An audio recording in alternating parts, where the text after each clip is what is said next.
Assalamualaikum. Welcome to video class for biology. Hope you all will be fine and safe at home. So let's continue chapter number 3. Chapter number 3 को continue करते हैं. We have already discussed about the history of classification system. The history of classification system को हमने discuss किया और उसके बाद हमने contribution of अबू उस्मान उमर अल-जाहिज़ को discuss किया. आज जो हम discuss करने जा रहे हैं that will be about two kingdom system of classification.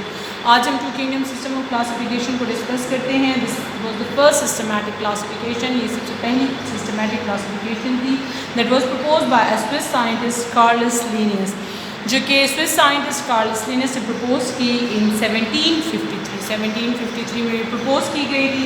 What he has done, he has arrange all the living organism. जितने भी लिविंग ऑर्गेनिजम्स थे they were all arranged in two kingdom.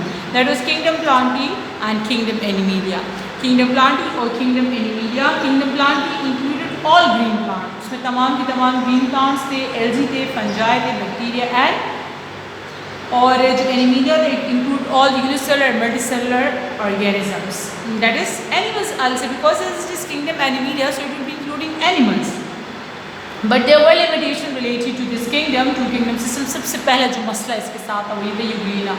Because Euglena is an organism, unicellular organism, is having the characters of both plants and animal. What Carolus Linnaeus has done, he has taken and put it into Kingdom Plantae.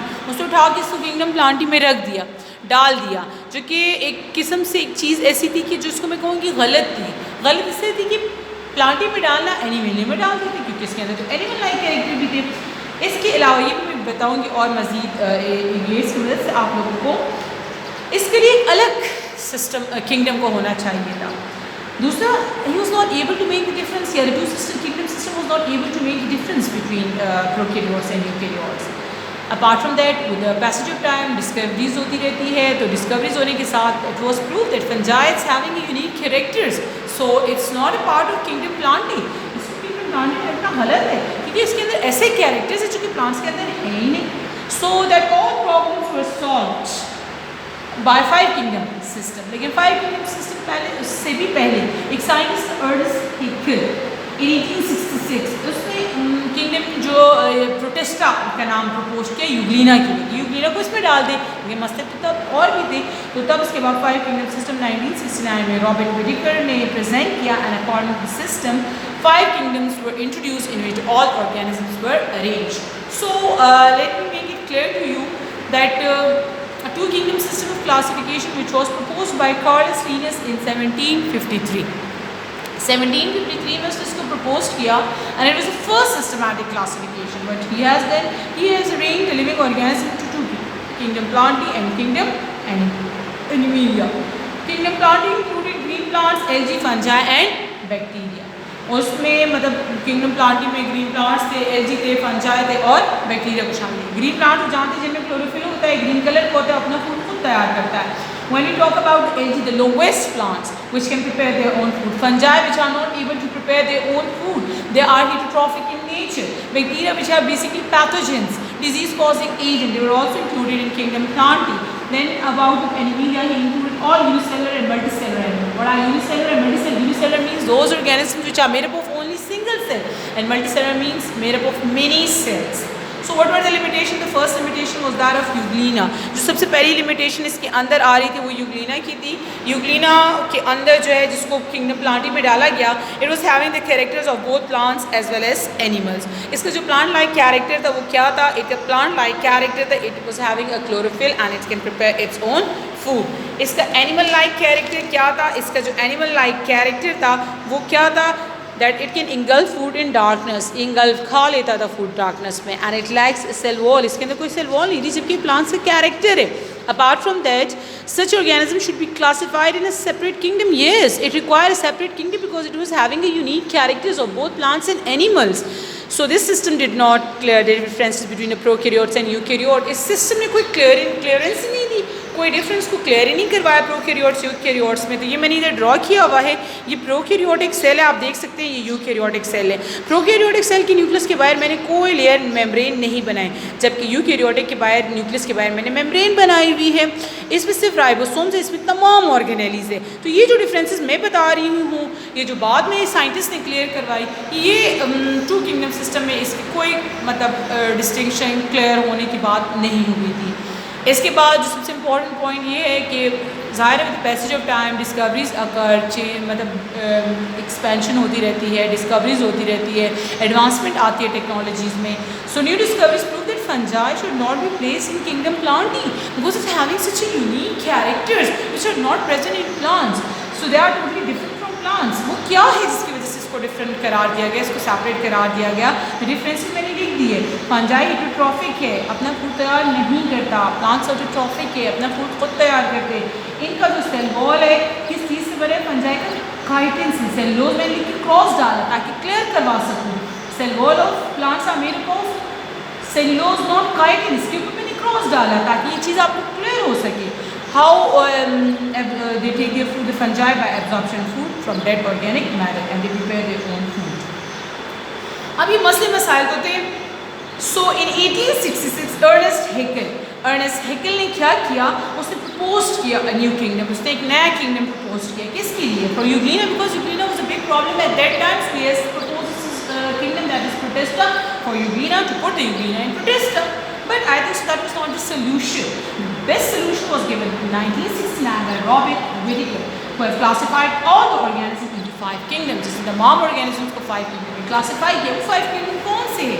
Kingdom Monera, Kingdom Protesta, Kingdom Fungi, Plantae and Animalia. So I think so the 5 kingdom system has made it clear, yeah, it has cleared the problems which were prevailed in the 2 kingdom system. लेकिन ज़ाहिर है 5 kingdom system बेहतरीन system था, लेकिन इसमें भी थोड़ी बहुत मॉडिफिकेशन हुई जिसको 1988 में 2 साइंटिस्ट ने किया, मॉर्गलस और स्कीवर्ड्स ने। और किस बेसिस पे हुआ? सेलुलर स्ट्रक्चर, सेल के स्ट्रक्चर के बेस पे, मोड ऑफ न्यूट्रिशन, खुराक के बेस पे, method of reproduction, how they reproduce, two sexually और asexually. So Kingdom Monera was given the name Kingdom. Another modification was that the Monera name was replaced by Kingdom Prokaryote. Another important thing which happened, that is ये जो Kingdom Protestus को expand कर दिया गया, and they have included unicellular and some simple eukaryotic organism. यानी simple सिर्फ prokaryotic नहीं eukaryotic को भी डाला गया, लेकिन जो बिल्कुल सिंपल थे, और कुछ ऐसे नॉन ट्रू फंजाई जो फंजाई की तरह लगते थे लेकिन फंजाई नहीं थे, उनको भी शामिल कर दिया गया, जो नहीं थे, वेल डेवलप फंजाई नहीं थे। सो पहले जो हमारे पास किंगडम है that is kingdom Monera according to 5 kingdom system. कैसे होते हैं? प्रोकैरियोटिक ऑर्गेनिजम्स है इसके अंदर, अभी मैंने क्लियर करवाया।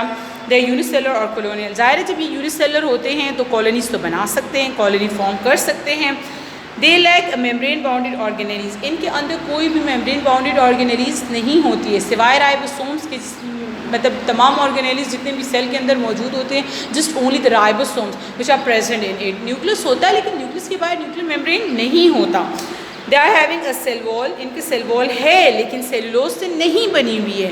अब ये सेलुलोज क्या चीज़ होती है ये भी मैंने क्लियर करवाया है थोड़ा सा पिछले उसमें भी, लेक्चर्स में भी। सेलुलोज प्लांट सेल में होता है। सेलुलोज किससे बना है? पॉलीसेकेराइड से बना है। पॉलीसेकेराइड क्या होते हैं? पॉली का मतलब है मैनी, जिसमें बहुत सारे सेकेराइड सैक्रम से निकले, जो बहुत सारे ग्लूकोज के यूनिट्स को एक दूसरे के साथ अटैच कर लिया जाता है। ये प्लांट का सेल वॉल होता है। लेकिन ये जो मोनेरा है इनका सेल वॉल इससे नहीं बना। ये किससे बना हुआ है? That is made up of what? That is made up of murein. ये म्यूरिन से बना हुआ है। अब क्वेश्चन अराइज होता है उसमें कि म्यूरिन क्या चीज़ है? What is this murein? Murein peptidoglycan है। पेप्टिडो का वर्ड पेप्टाइड से निकला है। पेप्टाइड्स जो है ये बॉन्ड्स है अमाइनो एसिड्स के दरमियान जो कि प्रोटीन्स में होते हैं, और ये ग्लाइकन ग्लूकोज के लिए है। So I sum it up, glucose plus protein की कॉम्बिनेशन को कहते हैं पेप्टिडोग्लाइकन या म्यूरिन, ये कहा जाता है इसको। ठीक है, so their cell wall is made up of murein that is peptidoglycan.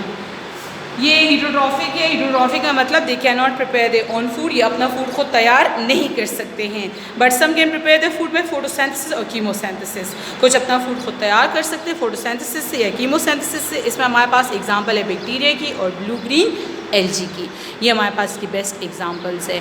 I think so it will be clear to you. Hope कोई प्रॉब्लम कोई मसला हो तो आप हमारे साथ हमसे पूछ सकते हैं। और जितना भी इससे रिलेटेड आपका टास्क है विंटर टास्क, वो आप लोगों ने अपनी नीट कॉपीज़ में करना है। जो हम एविएट्स की पिक्चर्स आपके साथ शेयर करते हैं उसको करने की ज़रूरत नहीं है नीट कॉपीज़ में। Just only do the questions which are given in your task. Thank you so much for listening.